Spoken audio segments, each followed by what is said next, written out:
Hello, I'm Alex and welcome to the History Chronicles. If you like our work, then please don't forget to like and subscribe. And if you'd like to support the channel in return for exclusive perks, please visit our Patreon page. Now, on with the video.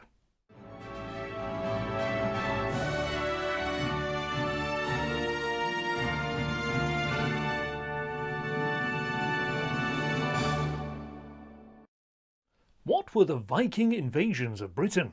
When did they start? And what were their consequences? Let's find out in today's episode of the History Chronicles. When the phrase conquest of England is spoken, most of us will immediately think of 1066, perhaps the most famous year in British history, when William the Conqueror, Duke of Normandy, invaded England and conquered the country, establishing the rule of the Norman elite over the Kingdom of England. Whilst this was the last time in history Britain was successfully invaded and conquered, it was not the first. 1066 helped to tie the British Isles intimately with continental Europe and the territory of France. But prior to 1066, the kingdoms that made up the British Isles were far more connected to and concerned with their neighbours to the north, the Scandinavians. In today's episode, we will begin to examine the Anglo-Saxons' scarring encounters with the Vikings, detailing the first traumatic raids that struck the English coast in the late 8th century, as well as the conquest of the Great Heathen Army in the mid-9th century. Out of these encounters and conquests, the Anglo-Saxon Kingdom of England would emerge, bruised and battered, but for the first time in history, united. The Anglo-Saxons' first recorded encounter with the Vikings, a term that refers to raiders from the Scandinavian region, occurred in the late 8th century, when a reeve or regional administrator of King Beorhtric of Wessex was slain, whilst encountering a group of Danes who had arrived on the Dorset coast. The exact date of this event is unclear, but it likely occurred around 789. Much more infamous, however, and the event that is generally regarded as heralding the start of the Viking Age in Europe, was the attack on the monastery of Lindisfarne in 793. This brutal raid was recorded by witnesses to the event, and the description of it is highly typical of the written evidence we have for Viking raids throughout the next 2 centuries. The Scandinavians are portrayed as apocalyptic agents of chaos and destruction who had descended from the barbarous north onto the lands of Christendom, and certainly to the residents of Lindisfarne, the Northmen would have seemed as such, as they pillaged the monastic community of its valuables and set the buildings alight, killing or enslaving many of the inhabitants. At the time of the raid, Lindisfarne was a vibrant centre of Christian learning and influence, and its destruction by pagan raiders from across the North Sea sent shockwaves throughout Europe. The trauma caused by the event can be glimpsed from the Domesday Stone, a stone carving that was found in Lindisfarne and dates to the late 9th century. It depicts armed men carrying axes and swords with their weapons raised, and one cannot help but think that these carvings were made to represent the Vikings who had descended upon the monastery, showing that the attack had embedded itself into the memory of the community even decades after the event. The years following the Lindisfarne attack in the late 8th and early 9th centuries saw repeated raids of similar nature, targeting monastic communities around the coast of northern Britain and Ireland, such as Iona and Jarrow. These coastal monasteries were targeted due to their immense wealth and lack of armed defenders, and although there is not a clear record of the exact toll on human and material resources, these attacks spread fear throughout the British Isles and throughout Western Christendom. Through archaeology and artefacts, one can create a picture of the destruction and fear that was spread across the coastal regions of Britain and Ireland in the late 8th and early 9th century. These raids were sporadic, led by individual Scandinavian warlords and their warriors who desired material wealth in order to trade, to buy land in Scandinavia, and to enhance their prestige in the case of the Viking chieftains. These first Viking encounters, therefore, were very much raids rather than invasions. However, in the 820s and 30s in Ireland, Scandinavian armies began overwintering on the land and establishing military encampments that would go on to become bases and towns such as Dublin. The earliest recorded set-piece battle of the Viking Age in England occurred in 836 and was recorded by the Anglo-Saxon Chronicle, when a force of 25 to 35 ships arrived on the Somerset coast at Carhampton and fought with King Egbert of Wessex. The Chronicle states that it was the Danes who gained victory. However, what this battle represents was an apparent change in the goals of the Viking chieftains, as they were no longer content with mere smash-and-grab raids, but sought glory, power and dominion, and to place themselves above the kings of Anglo-Saxon England. Whilst there had been a lull in Viking activity from the early 800s to the 830s, attacks in Britain now began to increase in frequency. And following the first pitched battle recorded in England in 836, the Anglo-Saxon Chronicle states that in 850 or 851, a Scandinavian army overwintered in England for the first time in Thanet, East Anglia. This demonstrates the extent to which small raiding bands had become significant forces, or even armies, that were willing and able to strike deep inland into the kingdoms of Britain. In 865, however, everything would change. What had been threats to coastal settlements and to isolated monastic communities would become existential threats to entire Anglo-Saxon kingdoms, and the intentions of the Vikings themselves would shift from the extraction of resources to invasion, conquest, and settlement. The event of 865 that caused such a dramatic shift was the arrival of what the Anglo-Saxon Chronicle labelled the Mitchell Heathen Hare, which translates roughly to Great Heathen Army. Historians disagree as to the exact size of this force. However, previous Viking armies consisting of more than 20 to 30 ships and 1,500 men had been recorded in the Chronicle and were not labelled as great. And taking into account the immense destruction and upheaval that this force was able to cause, it is likely that it contained upwards of 10,000 men, and some historians would put this number as high as 30,000. This force was led by the sons of the legendary Ragnar Lothbrok, a heroic character who appeared in Icelandic sagas and was said to have been killed by the Northumbrian king Aelle when he was tossed into a pit of poisonous snakes. Though the person of Ragnar is almost certainly mythical, his sons were very much real. Halfdan, Ubba and Ivar, who was known in the sagas as the Boneless. And these men were at the head of the great force which descended upon England, landing on the East Anglian coast. It seems that the Great Heathen Army made a deal with Edmund, the King of East Anglia, in which they spared the kingdom and received horses, which they used to travel north into the realm of Northumbria in the northeast of England. Their target was York, the major city in Northumbria, which the Scandinavians captured in 866. This initial lightning invasion caught the Northumbrians by surprise, and the Viking army met little initial resistance. However, the Anglo-Saxons soon summoned an army, led by two rival claimants to the Northumbrian throne by the names of Osbert and Aelle, who counterattacked and broke into the city walls. However, they were defeated in a hard-fought battle, and the Scandinavians held on to York, whilst the two kings were killed. And thus, the kingdom of Northumbria fell into the Viking hands. In 867, the Great Heathen Army had moved into the kingdom of Mercia, which covered the present-day Midlands of England, being bordered by Northumbria and Wessex to the north and south, and by Wales and East Anglia to the west and east. In this time of crisis, the Mercian king Burgred requested and received assistance from the rival kingdom of Wessex and their king Ethelred, along with his brother Alfred, who would later become known as the Great, marched alongside the Mercians in 868 to confront the Scandinavians who were fortified in Nottingham.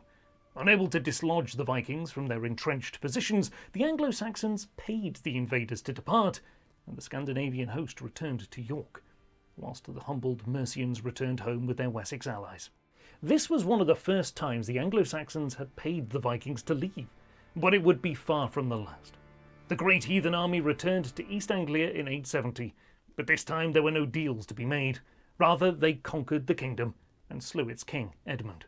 Though we have no contemporary details on the fall of East Anglia, except for the brief description of the Anglo-Saxon Chronicle, an account written over a century later by a Benedictine monk has the Danes, led by Ivar the Boneless, tie King Edmund to a tree and fill him with arrows before beheading him, only for the king's head to miraculously come back to life and help those searching for his body to identify and bury him.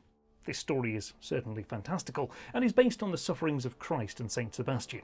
However, it helped to develop the cult that had emerged around the sainted East Anglian king, a cult that would remain prominent in England for 400 years. By 870, the great kingdoms of Northumbria and East Anglia had fallen to the Great Heathen Army, whilst Mercia had been exposed as a weak and vulnerable state. Only Wessex stood untested, and over the coming years the southern kingdom would be repeatedly assaulted by the Vikings, and would survive as the last remaining independent Anglo-Saxon kingdom. The Viking Assault began in 870 with the capture of Reading and King Ethelred, and Alfred responded by marching with an army to drive the invaders out. However, unlike at Nottingham 2 years before, the Scandinavians this time emerged from their fortifications to give battle, and defeated the Anglo-Saxons, driving them from the field. Fortunately for Wessex, and indeed for England as we know it today, the king and his brother survived the battle, and just 4 days after this encounter, the men of Wessex turned from their flight and made a stand at Ashdown, where they fought and inflicted the first defeat in an open battle upon the great heathen army. Like so many key battles of the Anglo-Saxon age, it is not known exactly where this battle was fought, but the Wessex victory was a significant boost to the morale of Aethelred, Alfred, and their nervous subjects. The 871 triumph at Ashdown, however, was not decisive, and following further defeats to Halfdan and the Vikings, the Wessex king agreed once again to pay the Scandinavians to leave the kingdom in peace. In 873, the great heathen army began a renewed invasion of the already weakened Mercia, and drove its king Burgred from the kingdom. He was replaced by Ceolwulf, and there is some debate amongst historians as to whether he ruled Mercia as an independent king, or whether he was a puppet ruler installed by the Vikings. Nevertheless, he was the last king of Mercia, as following his reign, Mercia would be ruled by lords and ladies under the overlordship of the Wessex kings. Then, in 874, the Viking horde split into separate parts, with Halfdan leading one segment north into the Northumbrian kingdom, whilst another warlord by the name of Guthrum went east into East Anglia. The Anglo-Saxon Chronicle states that upon arriving in Northumbria in 876, Halfdan divided up the land, and the Scandinavians began to plough and support themselves. Although these are very brief statements, they carry immense weight in our understanding of Viking Britain, as they confirm that the Scandinavians were no longer just raiders or even conquerors, but were becoming settlers, and the consequences of this are still evident today, in place names throughout the north and east of England, as well as in the modern English language, heavily influenced as they are by Old Norse. As kingdoms that had been conquered by the great Viking army became gradually settled and colonised by Scandinavians, Wessex and its king Alfred, who had succeeded to the throne in 871 following the death of his brother, attempted to create stability and continued to fight off persistent Viking incursions. The threat grew in severity, however, and in 876 an army led by Guthrum moved suddenly into Wessex and occupied Wareham, in modern-day Dorset. Alfred attempted to negotiate with the invaders. Hostages were swapped, whilst the Danes were made to swear binding oaths on holy relics that they would depart Wessex. However, the Viking army had no intention of sticking to this agreement, and they soon departed Wareham only to occupy the Wessex town of Exeter, whilst the hostages they held were executed. In truth, Wessex was in greater danger than Alfred knew, as Guthrum was planning to link up with an army of around 120 ships from Scandinavia, arriving on the coast near Exeter. However, a storm destroyed this force before it could reach Guthrum, forcing the Viking leader to negotiate with Alfred once again. And this time, both sides were true to their word, and the Danes withdrew into Mercia. Alfred's respite was brief, however, as it is likely Guthrum's army gathered reinforcements whilst in Mercia, and when they struck Wessex again in the deep winter of 878, the kingdom would finally be brought to its knees. As the West Saxons were enjoying Christmas celebrations in early January of 878, Guthrum's army attacked the royal stronghold at Chippenham, forcing Alfred and his household to flee into the marshes of Somerset, thus gaining the submission of the vast majority of the Kingdom of Wessex. And so, in 878, all that remained of independent Anglo-Saxon England was Alfred and his band of loyal followers, who were scattered to the Somerset marshes and forced to launch guerrilla raids for supplies and sustenance. However, Alfred knew he could harness the loyalty of his subjects, and he began to rebuild his strength and to gather an army to challenge Guthrum and decide the fate of his kingdom. It is not clear exactly how Alfred went about raising an army, but his subjects remained loyal to him, and in the spring of 878 the King of Wessex emerged from his hiding and rallied his soldiers at Egbert's Stone, and marched to meet the Viking army which had overrun his domain, in a place, its exact location unknown, called Edington. The Battle of Edington, like most pitched battles of the period, is mostly a mystery to us in terms of the specific developments of the battle. However, what is clear is that Alfred and the West Saxons gained victory and pursued the army of Guthrum off the field of battle. The scale of the victory was seemingly dramatic, as Alfred was able to dictate peace terms to the Scandinavians, forcing them to vacate the territory of Wessex, and he was also able to choose his hostages from among the Vikings, whilst not having to give over any hostages himself. The outstanding feature of the treaty made with the Vikings in 878, however, was the agreement that Guthrum should be baptised as a Christian, with Alfred to be his godfather. Following his baptism, Guthrum was given the Christian and Anglo-Saxon name of Ethelstan, and was granted the territory of East Anglia to rule over as king. This arrangement worked perfectly for Alfred, as the previously troublesome Guthrum seemingly embraced his new status as an acknowledged Christian monarch, and went on to rule East Anglia until his death without ever again challenging Alfred and Wessex. Whether or not Guthrum truly embraced his new religion is unclear, but it is likely that after his defeat, the Viking leader was content to be in possession of a prosperous English kingdom, and was willing to relinquish his pagan beliefs to attain this. Indeed, within a few years of the Treaty of 878, coinage was appearing in East Anglia, engraved with Ethelstan Rex, or King Ethelstan, demonstrating how the Danish warlord had rapidly adopted the symbolism of Christian kingship. In approximately 886, another treaty was made between Alfred the Great and Guthrum, soon after Alfred's occupation of London, and from this would emerge what is known today as the Danelaw. The Danelaw was not one unified territory under Viking authority. Rather, it was the chunk of English territory encompassing the north and east of England roughly, as if a diagonal line were drawn from the southeast corner of the country up to the northwestern tip, in which various Scandinavian kingdoms existed, most prominently Viking East Anglia and the Viking Kingdom of York. The treaty was made primarily to establish Alfred's authority, rather than the Scandinavians', because it stated that Alfred was king over all of the Anglo-Saxon people who were not under the authority of the Danes. Alfred thus took the title King of the Anglo-Saxons following this treaty, and here we can see the idea of a united England first starting to take shape, defining itself in opposition to the Viking invaders. Alfred would spend the remainder of his reign unifying and creating a national identity out of his expanded territory, whilst the Danelaw would see a continuing influx of Scandinavian settlers and the growth of an Anglo-Scandinavian identity. Here is where we will end this video, with the idea of a united English people starting to emerge under the kingship of Alfred the Great, and with half of what we now know as England under the rule of Viking warlords and kings.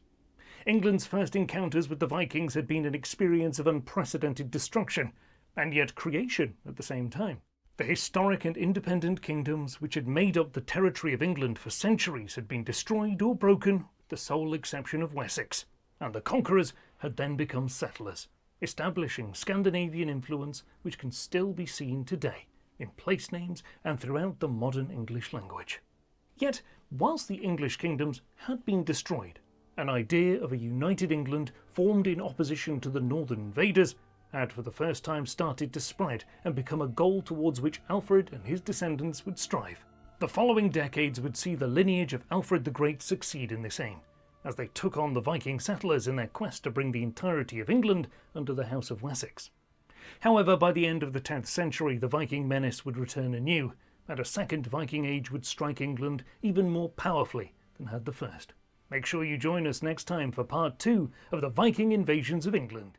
We finished part 1 of the Viking invasions of Britain with Alfred having overseen the baptism of his former Scandinavian rival, the Viking leader Guthrum. And having granted him the land of East Anglia to rule as a Christian king, Alfred did not face any further problems from Guthrum for the remainder of his reign. Alfred did, however, face grave threats from Scandinavian raiding armies that had come over from Francia. In particular, a great army under the Viking leader Hasthane, which installed itself in Kent in around 892 and would raid across England for the next 3 or 4 years, attempting to conquer and settle. However, Alfred and the Anglo-Saxons contained and defeated this force, ultimately forcing them to abandon their attempts. Perhaps Alfred's greatest defensive reform was the system of burhs, which transformed the previously defenceless Wessex towns into fortified military strongholds. And they were designed to hold up any potential invaders for long enough for an army from one of the neighbouring burhs to come to the aid of the defenders, using a new system of roads between the burhs, also built to aid the movement of Anglo-Saxon armies. Alfred the Great died in 899, but having saved Wessex and Anglo-Saxon England from destruction, and then having laid the foundation for Wessex expansion through his military and cultural reforms, he bequeathed a promising inheritance to his successors, who used his foundation to grow the hegemony of Wessex and subdue the Scandinavian settlers until the entirety of modern England was under the authority of the Anglo-Saxon kings of Alfred's dynasty. The overall story of the House of Wessex in the late 9th century and in the first half of the 10th century then is one of expansion, unification and incredible success, as the West Saxon kings and their Mercian allies, most notably Ethelfled, Lady of the Mercians, subdued the Danelaw in the north and east of England. Alfred's son Edward the Elder began by gaining authority over the Anglo-Saxon parts of Mercia in the early 910s and up to his death in 924. Edward and Ethelfled steadily gained the submission of Scandinavian East Anglia and the Five Boroughs, which were 5 Danish strongholds in the East Midlands: Leicester, Derby, Stamford, Lincoln and Nottingham. These regions, though we know very little of their political structure under the Scandinavians, were likely ruled by jarls, the Norse word for earl, rather than kings, and were highly decentralised, meaning Edward and Ethelfled gained their submission gradually by taking towns and strongholds one by one. The military power of the Anglo-Saxons was yet to reach its peak, however, as following the death of Edward the Elder in 924, his son Ethelstan ascended to the throne and proceeded to assert the military might of the Anglo-Saxons onto the entire island of Britain and beyond. The reign of Ethelstan was remarkable. The grandson of Alfred became the first king of all England and the effective overlord of all Britain, and fought the greatest battle of the Anglo-Saxon age at Brunanburh in 937 in order to ensure his gains and repel his Norse, Scottish and Welsh enemies. His successors to the English throne saw fluctuations in fortune, as the Viking kings of Dublin, descendants of Ivar the Boneless, made repeated attempts to seize the throne of York and even briefly reconquered the Danelaw in 940 under Olaf Guthfrithson. In 954, the last Viking king of York, Eric Bloodaxe, son of the first king of all Norway, Harold Fairhair, was expelled by the Northumbrians and killed, allowing King Edred to incorporate the kingdom of Northumbria into his realm as Ethelstan had done, and this united England under the Anglo-Saxon monarchs for good. The period from the death of Alfred the Great until the resurgence of Viking raids in the late 10th century in England was one of great upheaval and political change, and multiple videos could be made going into detail on the rise and fall of Scandinavian York and the growth of the English kingdom into a unified centralised state. However, in this video, we will be examining the fortunes of the Kingdom of England from the 980s until the crowning of King Canute of Denmark in 1016, a period which saw the stable, peaceful state of the Anglo-Saxons plunged into chaos and upheaval once more by Viking raids and invasions. Whilst there are some similarities with the early Viking encounters detailed in our previous video, such as the way in which disparate raids turned into fully fledged invasions that fundamentally altered the political structures of England, there are key differences as well. In this later period, England was a unified kingdom rather than a collection of independent states. But crucially, a similar transformation had occurred in Scandinavia. England would be invaded not just by various Viking chieftains and clan leaders, but by kings of a unified and centralised state, namely Denmark, and they would have enormous resources at their disposal. The result is that England would be conquered not once, but twice in this period, and would suffer perhaps even greater turmoil than it had in the 9th century.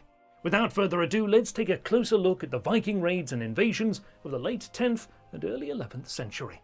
In 978, with the death of his half-brother Edward the Martyr, Ethelred II came to the throne of England at the age of around 12, and was dominated by his noble supporters and bishops who effectively ran the country on behalf of the young king. The more common name for Ethelred II, Ethelred the Unready or Ill-Counselled, as it is in Old English, perhaps suggests that the factionalism of Anglo-Saxon England at this time did not produce an effective government to surround their young ruler. Beginning in the year 980, Viking raids along the English coast, particularly the south coast, were recorded in chronicles with increasing frequency. It is likely not a coincidence that Viking raids started to occur at this time, as the Scandinavians had knowledge of English political affairs and would have known that they faced a young and inexperienced ruler with a court divided by political factionalism and noble rivalries. Edgar the Peaceable, the Anglo-Saxon king who ruled in the 960s and much of the 970s, had maintained a powerful navy to patrol English waters and repel potential invaders. However, this era of Anglo-Saxon power and unity was at an end, and the Vikings knew it. These raids in the early 980s did not cause great disruption, yet they were a growing irritation, affecting Southampton, Thanet, Cornwall and Devon along England's south coast. The real problems for the crown began, however, in 991, when a large Scandinavian army of 93 ships, rather than just a minor raiding band, harried Folkestone and Sandwich in Kent before travelling north to attack Ipswich in Suffolk. This army was led by one Olaf, who most historians believe to be Olaf Tryggvason, the future Christian king of Norway, and he was possibly accompanied by the Danish king Svein Forkbeard. However, this cannot be confirmed by the contemporary sources. This army moved down the River Blackwater off the Essex coast in southeast England before being confronted on the coast by an Anglo-Saxon army, led by the ealdorman Byrhtnoth. This Viking army was encamped on an island just off the coast, with Byrhtnoth blocking the narrow passage that would allow the Scandinavians to get to shore. The Vikings could not get to the mainland with the Anglo-Saxon army arranged as it was. However, Byrhtnoth made the fateful decision to allow the Scandinavian army to come ashore so that the forces could do battle.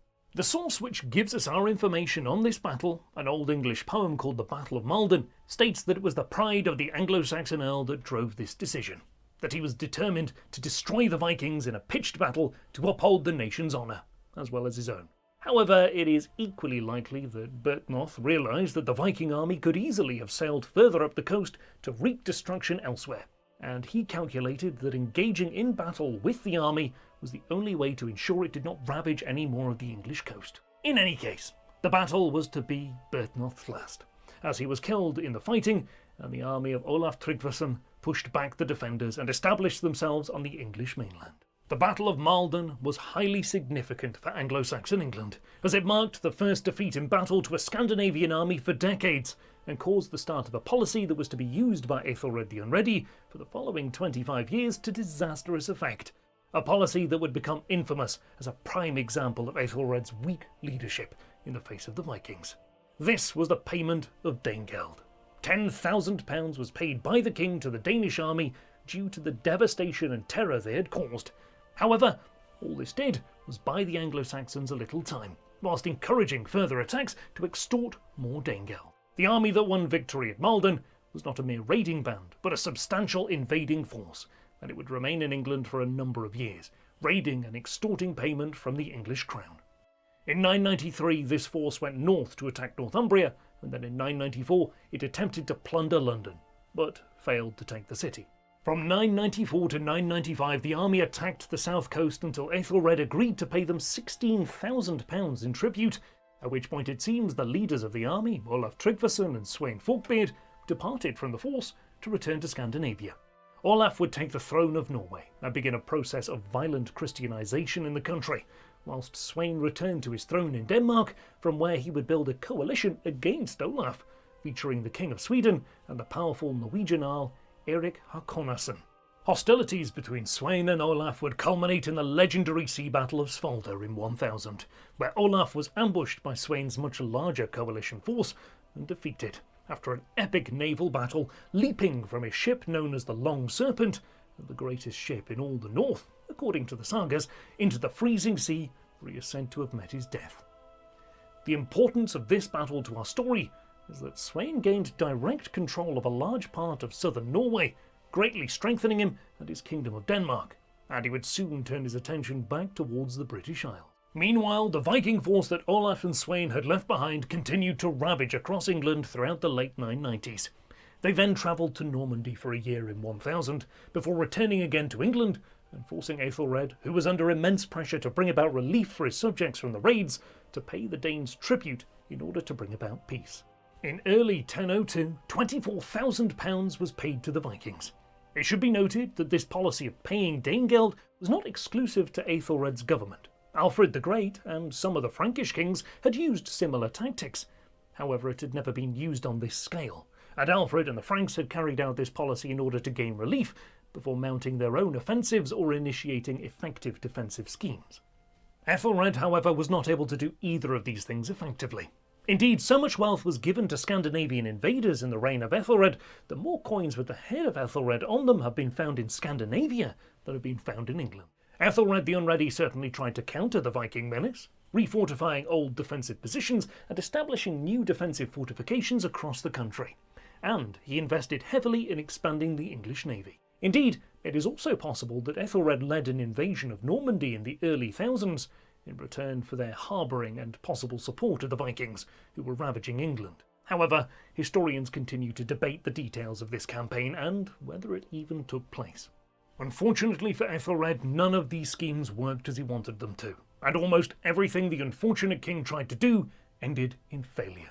He was not helped by his faction-ridden councillors and nobles.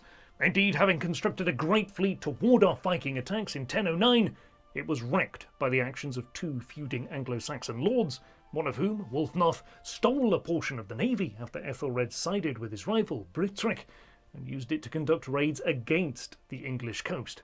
Ethelred then gave 80 ships to Earl Brithric to subdue the rogue noble. However, in a tragic twist of fate, Brithrick's fleet was wrecked by a storm, with his few remaining ships then burnt by Wulfnoth. This incident led Ethelred to abandon his shipbuilding programme, which left England virtually defenceless.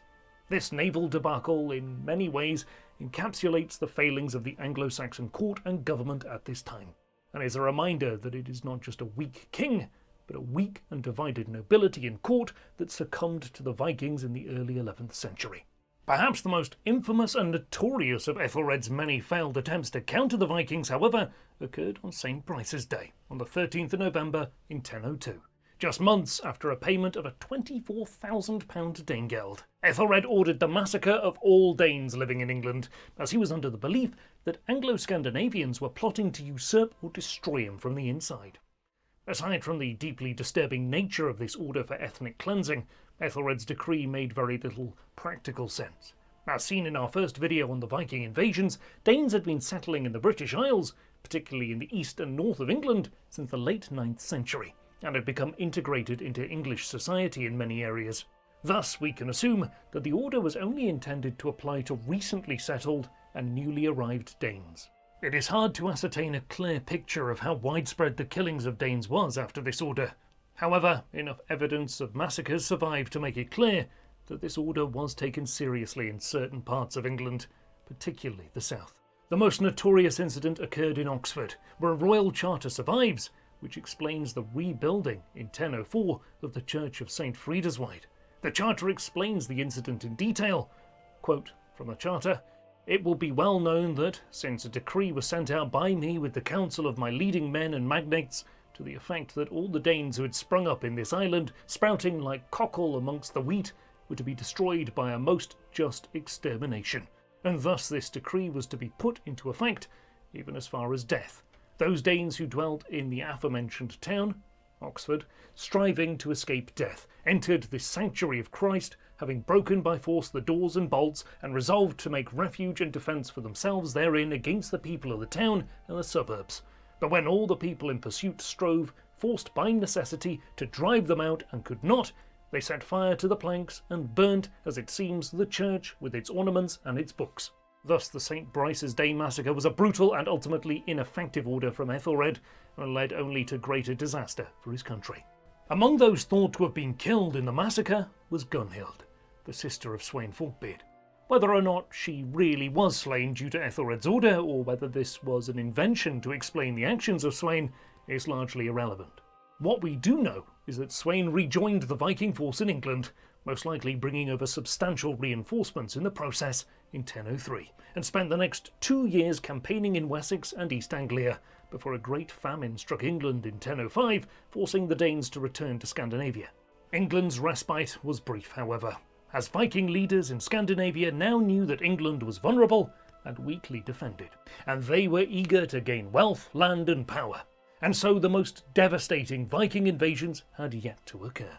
In 1006, a mighty fleet led by a Viking chieftain named Tostig arrived at Sandwich, and using the Isle of Wight as a base of operations, attacked Wessex throughout 1006 and 1007, forcing the Anglo-Saxons to again sue for peace. They paid the Vikings £36,000 of Danegeld in order that they returned to Scandinavia. It is during this period that the state of affairs in England became especially desperate, with coinage and written evidence suggesting that the English people began to rally around Christian religion in the hope of salvation from the attacks, with special public prayers and marches performed in villages and towns, and coins with religious idols issued in the hope of attaining God's mercy. These religious coins were likely issued in 1009, the year in which the greatest Viking fleet yet arrived off the English coast in early August. It was led by Thorkel the Tall, a prominent Scandinavian lord based in Denmark and southern Sweden, who was said to be a commander of the Jomsvikings, a legendary order of Viking mercenaries. Thorkel's army tried and failed to take London. However, it was able to overrun virtually all of southern England. Thorkel's campaign culminated in the siege of Canterbury in 1011, where the Vikings broke into the city and took numerous hostages, including the Archbishop of Canterbury himself, Aelfhere. The archbishop was held in captivity for several months, and he repeatedly refused to be ransomed. This caused tensions with the army, and he was eventually beaten to death during a drunken feast in April of 1012. A payment of £48,000 of Danegeld was soon made to the army, who then dispersed. However, Thorkel, who was a Christian himself, was angered and disillusioned by the murder of the archbishop, and this was perhaps what led him, along with 45 ships and his closest followers, to transfer his loyalty to Ethelred, pledging to become a mercenary force in the service of the English king. Thorkel proved to be impressively loyal to Ethelred, fighting against the forces of King Sweyn upon his invasion in 1013. Thus, by the year 1013, England was weak, exhausted, and without strong leadership. Multiple Viking armies had taken advantage of this weakness in the previous 20 years to raid and plunder. However, it was now that a Viking king set his sights on England with an altogether different purpose in mind. Sweyn Forkbeard, King of Denmark, as well as substantial sections of Norway, arrived off the coast of Kent in 1013, and then sailed his ships northward up the coast of England before entering into mainland Northumbria via the Humber River. It is likely that Sweyn's plan was to gain the submission of the northeast of the country, those parts that made up the Danelaw, by relying partially on Anglo-Scandinavian loyalties, as well as the threat of force. This plan worked, as all of Northumbria and those parts of England to the north and east of Watling Street, the Roman road that marked the border between the Danelaw and the remainder of the country, quickly submitted to Sweyn and acknowledged him as their overlord. He then moved his army south, and it was only once he passed Watling Street that he began to wreak destruction on the land in order to force the submission of the Wessex and Mercian heartlands. The southern collapse, however, was swift, with Oxford and Winchester submitting without resistance, although London once again held firm against the invader. After Sweyn gained the submission of the lords of the southwest, it was clear that further resistance was hopeless, and so London too submitted to the Danish king, whilst Ethelred II fled to Normandy. By December of 1013, England had capitulated, and the Anglo-Saxon Chronicle states that the whole nation had him as full king. This was the first time that England had been conquered by a single overseas ruler, although it would not be the last. Sweyn's reign, however, was remarkably short. He died suddenly just 5 weeks after being declared king in early February 1014, and before he could be crowned. Upon Sweyn's death, the nobles of England encouraged Ethelred to return and become king. However, as part of this agreement, the nobles forced Ethelred to swear to govern more justly than he had before, and to introduce a number of reforms which they favoured. Ethelred returned in 1014 and recaptured London before driving out Sweyn's son Canute, forcing the Scandinavian to return to Denmark with his army. However, Sweyn's son would become Canute the Great, ruler of a North Sea empire that included England, Denmark and Norway, and he soon returned to England in 1015, attacking Wessex and the West Midlands, much as his Viking forebears had done, before gathering support in York and launching an assault on London. It was during the preparations for the defence of London that Aethelred the Unready finally passed away in April of 1016, after 38 turbulent years on the throne. He was succeeded by his son Edmund, who is known as Edmund Ironside, and this young king was nothing like his father. He was determined to fight the Vikings with all the strength that Wessex and England could still muster, and he ensured that Canute's conquest of England would not be the straightforward process that his father Sweyn had enjoyed. Unlike his father, Edmund raised and led his armies in person, and won numerous battles against Canute in 1016, driving him away from London. However, Edmund made the mistake of reconciling and allying himself with a noble by the name of Edric Streuna, who is widely considered the principal villain of 11th century England. Whilst we will not go into too much detail here, it will suffice to say that Edric betrayed Edmund, fleeing from his army at the decisive Battle of Assendon in 1016 and helping Canute to decisively defeat Edmund. Nevertheless, though Edmund was defeated, his strong resistance meant he was able to come to a peace agreement with Canute, whereby he retained the ancient realm of Wessex in southern England, whilst the rest of the country went to Canute, and Edmund was also forced to pay a heavy tribute to the Dane. This new partition of England did not last long, however, as in late November of 1016 Edmund died, and Canute succeeded to become king of the entire realm. Though Edmund's death does seem suspicious, there is no evidence that it was Canute who arranged his death. Canute was in many ways a Viking, and he had conquered England just as his father had done, following decades of Scandinavian raiding of the Anglo-Saxon kingdom. However, once established on the throne, Canute would become a definitive Anglo-Saxon Christian king, respecting and upholding Anglo-Saxon customs, enhancing and protecting the power of the church, and Canute even married the wife of Ethelred, Emma of Normandy, before being buried in the Old Minster at Winchester, surrounded by former Anglo-Saxon kings. Scandinavians would continue to bother the British Isles from overseas, not least in the invasion of Harald Hardrada from Norway in 1066. However, never again would England witness such a period of sustained raiding and invasions from the north, largely because Scandinavia itself was changing, coming under the rule of centralised and Christian monarchs, who united their nations and turned the focus of their inhabitants inwards. It is here then that we end our story of the Viking invasions of England. Here at the zenith of Viking power, and yet also at the beginning of the end of the Viking Age. The reign of Canute thus marks the end of a turbulent, violent and chaotic period in English history, dominated by its neighbours across the North Sea. 1066, however, was less than half a decade away, and soon England would be thrown once again into a period of violence and chaos, this time dominated by its neighbours to the south. But that is another story for another time. You have been watching the History Chronicles. We'd love to know what you think of the late Viking invasions. Please let us know below. And if you enjoyed our video, please give us a like and subscribe. It really helps us out. Also, if you'd like to support our work going forward, please visit our Patreon page. And we look forward to seeing you again on the next episode of the History Chronicles.